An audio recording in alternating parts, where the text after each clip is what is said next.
Assalamualaikum warahmatullahi wabarakatuh.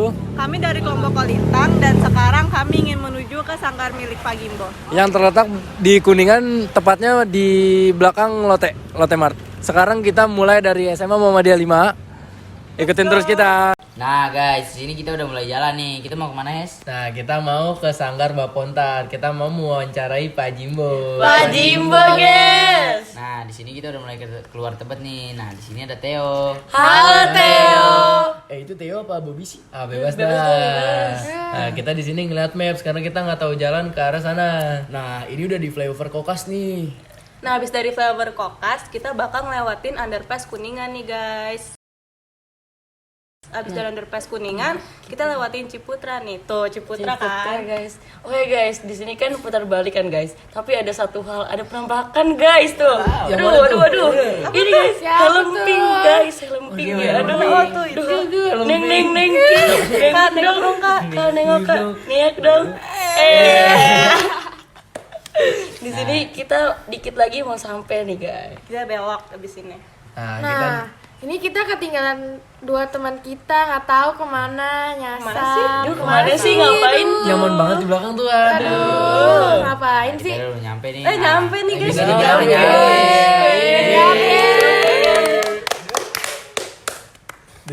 Guys, kita udah sampai nih sekarang di Sanggar Pak Gimbo. Nah, lebih tepatnya patokannya itu kalau lebih mudah di nasi uduk Ibu Yoyo, depan nasi uduk Ibu Yoyo. Ah, Pak Gimbonya udah ada tuh di dalam. Yuk kita masuk.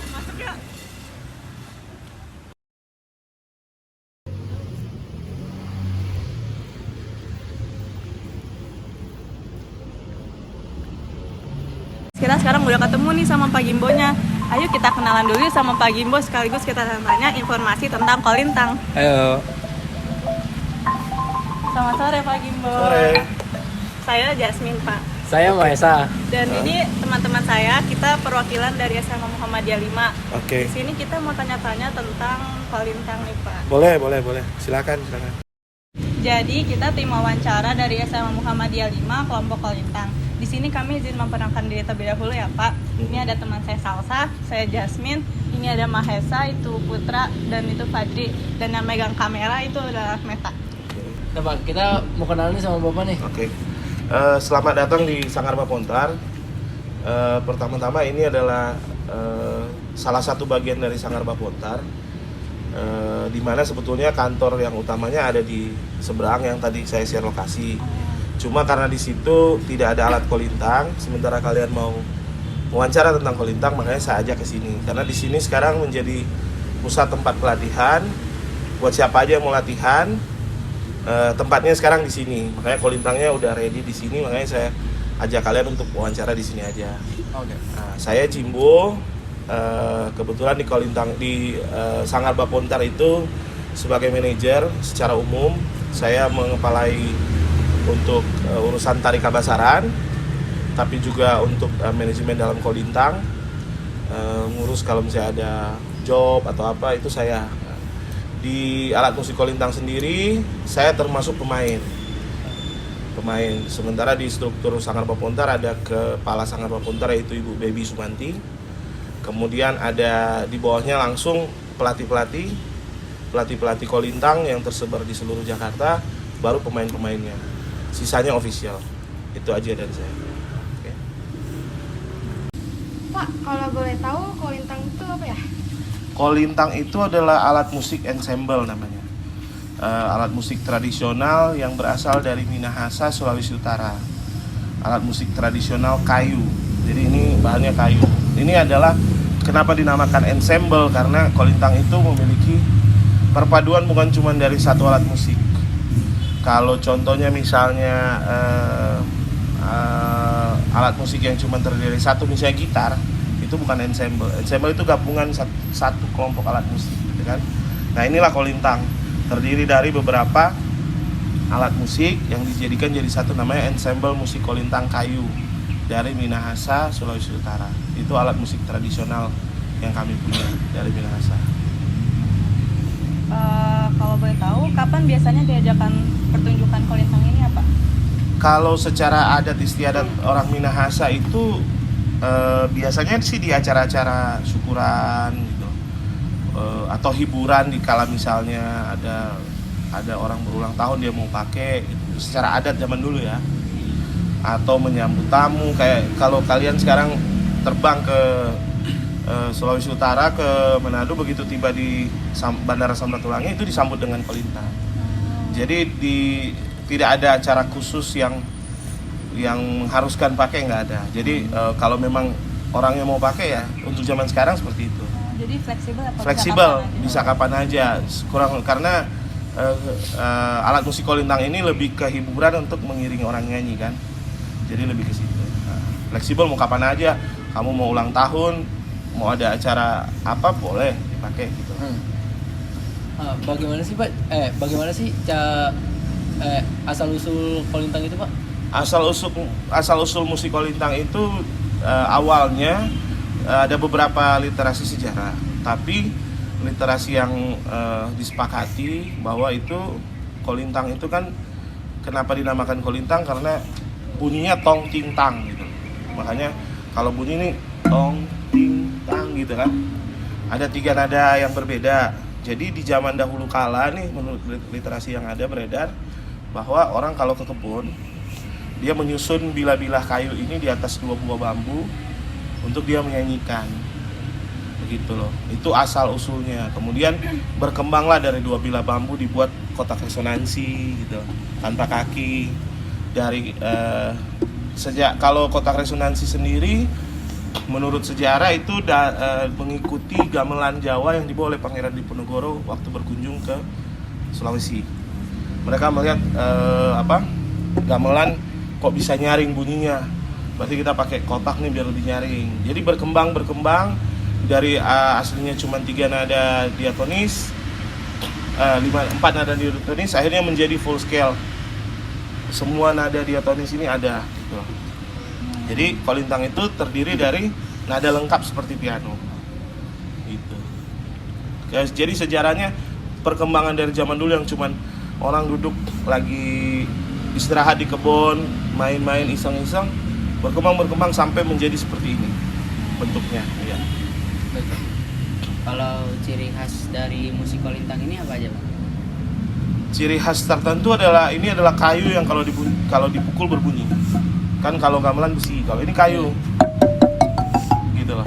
Ciri khas sendiri adalah bunyi suara kayu tersebut. Bahwa bisa menghasilkan nada yang merdu daripada kayu itu gitu loh. Pak, kalau boleh tahu siapa tokoh pertama yang memperkenalkan dan memainkan kolintang? Kalau memperkenalkan musik kolintang seperti yang saya bilang sejarah tadi ya kita nggak bisa kasih tahu siapa karena kan ini adat dari zaman dulu orang yang pergi ke kebun. Tapi untuk menjadikan dia ibaratnya memperkenalkan menjadi alat musik yang full itu adalah Frans Katuuk dia yang membuat ibaratnya menyusun. Baru ada lagi orang lain yang mengembangkan satu persatu gitu. Jadi kalau mau dibilang pertama kali memperkenalkan mungkin nggak ada orang yang pasti ya, karena ini kan alat musik dari zaman dulu gitu kan.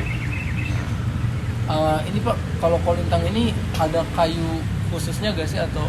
Ada, karena tidak semua kayu kalau kita buat bisa berbunyi secara merdu. Kalau di Minahasa, kayu yang dipakai biasa itu adalah kayu cempaka. Tapi kalau di Jawa kita agak kesulitan mencari kayu cempaka dan mahal, sehingga kita menggunakan kayu waru. Ini adalah kayu waru nih. Kayu waru itu kepadatannya dan mengeluarkan suaranya tuh hampir mirip dengan kayu cempaka. Karena nggak semua kayu bisa berbunyi merdu. Jadi hanya sejauh ini yang kita produksi dan kita pergunakan 2 kayu tersebut. Belum menemukan kayu yang lain yang lebih bagus gitu loh. Jadi pada umumnya orang menggunakan kayu ini. Dia mungkin ya ada yang bisa udah coba mungkin pakai kayu jati atau apa, tapi yang kami gunakan secara massal di semua kolintang itu adalah 2 jenis kayu ini. Pak, biasanya pertunjukan kolintang ini berapa menit ya? Tergantung sebetulnya, tergantung permintaan dari biasanya kalau zaman sekarang dari IO ya kalau dia mau setengah jam, 1 jam bebas gitu loh. Nggak mesti harus sekian menit nggak, karena kan kita per lagu. Kita memainkan lagu gitu. Kadang-kadang IO cuma bilang 1 lagu ya selesai, nggak ada masalah juga gitu. Jadi permintaan daripada klien atau orang yang mau menggunakan musik kolintang ini. Gitu. Tidak ada spesifikasi sekian menit harus selesai gitu. Ada nggak sih Pak busana yang dipakai gitu? Kalau busana untuk pemain kolintang biasanya umumnya pemain kolintang tradisional itu menggunakan pakaian adat. Pakaian adat Minahasa ada, bentuknya ada. Pakaian adat Minahasa, tapi zaman sekarang, zaman modern, orang sudah macam-macam gitu. Jadi kalau di perlombaan harus menggunakan pakaian adat ya. Tapi kalau zaman sekarang mau tampil udah macam-macam, yang penting seragam gitu loh. Kalau untuk penampilan kan sebaiknya seragam ya. Iya. Gitu, tapi tidak mesti harus pakaian adat gitu. Cuman kalau acara-acara resmi, acara-acara formal ya ada pakaiannya, pakaian khusus yang untuk dipakai itu sama dengan pakaian adat Minahasa. Mungkin kita bisa coba mainin kolintangnya kali ya Pak? Boleh. Yang di situ aja. Oh iya boleh. Ukurannya beda-beda ya Pak? Jenisnya juga beda dong ya Pak? Iya, ini karena ensemble musik kolintang. Ini sebetulnya ada 2 set. Yang normal ini dan ini mini sebetulnya. Mini di bawahnya normal. Jadi karena kebutuhan zaman kita membuat yang mini karena kadang-kadang kalau space-nya kecil kita cuma pakai satu set yang mini. Tapi yang normal itu ini melodi atau ina. Melodinya harusnya ada 3, tapi yang ada di satu set yang utuh itu cuma 1, sama yang di ujung 2. Itu set yang normal ya. 2 baru, kedua adalah pengiring. Pengiring yang pertama ini. Nah itu, yang ini. Itu adalah gitar 1. Sebelah ujungnya yang kuning gitar 2. Nah itu pengiring utamanya. Baru keduanya ini adalah benyo. Benyonya adalah ini benyo 1 sama benyo 2. Tuh, yang itu. Nah, baru yang ketiga adalah juk. Jadi kolintang ini kan ada 9 alat. Ini adalah juk. Jadi 1 melodi 3, gitar 2, benyo 2, juk, kemudian terakhir bass. Itu bass 2 bagian itu adalah satu set. Yang merah ini yang gede. Karena itu bass dan sub bass. Begitu. Nah itu ukurannya beda-beda, memainkannya pun beda-beda. Kemudian melodi memainkannya beda, karena melodi menggunakan yang tadi saya mainkan itu 2, sticknya 2, sticknya 3. Cara megangnya seperti ini. Jadi, ini lebih ke kunci atau chord, misalnya C, kan? Baru ke G, kan? Baru ke F, lebih ke kunci.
Tadi kita udah ngeliat banyak banget, ternyata ada jenis-jenis kolintang. Terus tadi kita juga udah coba mainin ya?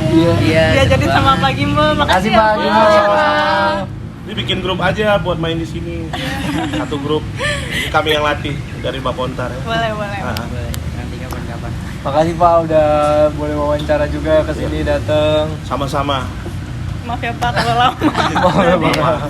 Jadi kita diajarin juga banyak banget jenis-jenis. Seru main kolintang. Seru guys. Seru banget. Nah, sekian dokumen wawancara kolintang kali ini bersama dengan Pak Jimbo. Makasih Pak. Makasih Pak. Dadah. Dadah. Makasih guys sudah Makasih nonton. guys sudah nonton. Oke guys, buat kalian yang mau belajar atau pengen bisa main kolintang ya, kalian bisa ke Sanggar Bapontar Jakarta. Jakarta. Itu Instagramnya. diajarin bersama Pak Jimbo di sini. Pak Jimbo, Ada pelatih-pelatih kita. ada pelatih-pelatih yang lain juga. Siap menerima kalau ada murid yang mau belajar kolintang, silakan. Kami Sanggar Bapontar Jakarta siap menerima, memfasilitasi alat maupun pelatih.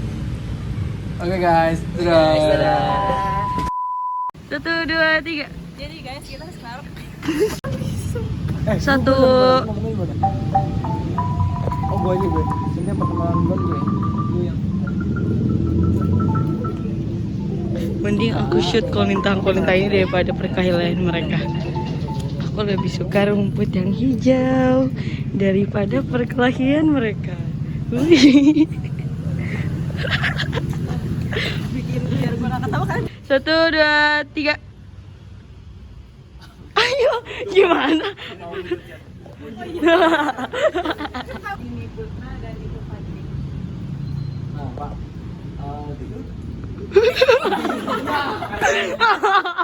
Sedih banget. Cukup tahu.